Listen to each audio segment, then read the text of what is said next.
പാലക്കാട് പിരായാരിലെ ബൂത്തിൽ നിന്നും വോട്ടെടുപ്പിന്റെ ഏറ്റവും പുതിയ വിവരങ്ങളുമായി ഫൈസൽ ചേരുകയാണ്. ഫൈസൽ, വോട്ടെടുപ്പ് പകുതി സമയം പിന്നിടുകയാണ്. കഴിഞ്ഞ ലോക്സഭാ തിരഞ്ഞെടുപ്പുമായി താരതമ്യം ചെയ്യുമ്പോൾ പോളിംഗ് ഏതു നിലയിൽ ഇപ്പോൾ പുരോഗമിക്കുന്നു? ഞാനിപ്പോൾ പിരായിരി പഞ്ചായത്തിലെ SME 134 നമ്പർ ബൂത്തിലാണ്. ഈ ബൂത്തിലും സാമാന്യം തിരക്ക് ഉണ്ട്, വോട്ട് ചെയ്യാനുള്ള തിരക്കുണ്ട്. മണ്ഡലത്തിലാകെ 35% പോളിംഗ് എത്തി നിൽക്കുന്നുണ്ട്.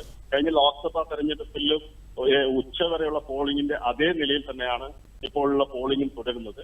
എല്ലാ മണ്ഡലത്തിലെയും സ്ഥിതി ഇത് തന്നെയാണ്. തുടക്കത്തിൽ മന്ദഗതിയിലാണ് ആരംഭിച്ചതെങ്കിലും പോളിംഗ് മെച്ചപ്പെട്ട് വരുന്നതാണ് പാലക്കാട് മണ്ഡലത്തിലെ പോളിംഗ് ബൂത്തുകളിൽ നമുക്ക് ഇപ്പോൾ ദൃശ്യമാകുന്ന കാഴ്ച. അതുപോലെ തന്നെ ഗ്രാമീണ മേഖലയിലും നഗരപ്രദേശങ്ങളിലെയും പോളിംഗ് എത്രത്തോളം എത്തി? നഗര മണ്ഡലത്തിൽ പാലക്കാട് നഗരസഭയും 3 പഞ്ചായത്തുകളുമാണ് ഉള്ളത്.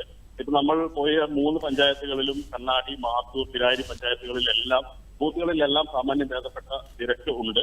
അത് ഉച്ചയോടടുത്ത് ആ തിരക്ക് വർദ്ധിച്ചു വരുന്നത് കാണാം. ഉച്ചയ്ക്ക് ശേഷവും പോളിംഗ് വളരെ ഭേദപ്പെട്ട രീതിയിൽ പുരോഗമിക്കും എന്ന് തന്നെയാണ് പ്രതീക്ഷിക്കുന്നത്. അതുപോലെ തന്നെ ഫൈസൽ, അവിടെ കാലാവസ്ഥ ഇപ്പോൾ എങ്ങനെയാണ്? ഇപ്പോൾ മഴ മുന്നറിയിപ്പൊക്കെ നൽകുന്ന സാഹചര്യത്തിൽ വോട്ടെടുപ്പിന് അനുകൂലമായ ഒരു അന്തരീക്ഷമാണോ ഇപ്പോൾ ഉള്ളത്? ഇല്ല, കാലാവസ്ഥ അനുകൂലമാണ്. വളരെ അത്തരം പ്രശ്നങ്ങളൊന്നുമില്ല, കാലാവസ്ഥ സംബന്ധമായ പ്രശ്നങ്ങളൊന്നുമില്ല.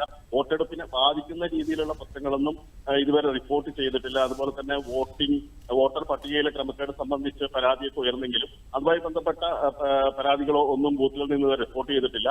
തെരഞ്ഞെടുപ്പ് എല്ലാ ബൂത്തുകളിലും സുഗമവും സമാധാനപരവുമായി പുരോഗമിക്കുന്നതായാണ് തെരഞ്ഞെടുപ്പ് ഉദ്യോഗസ്ഥരുടെ റിപ്പോർട്ട്.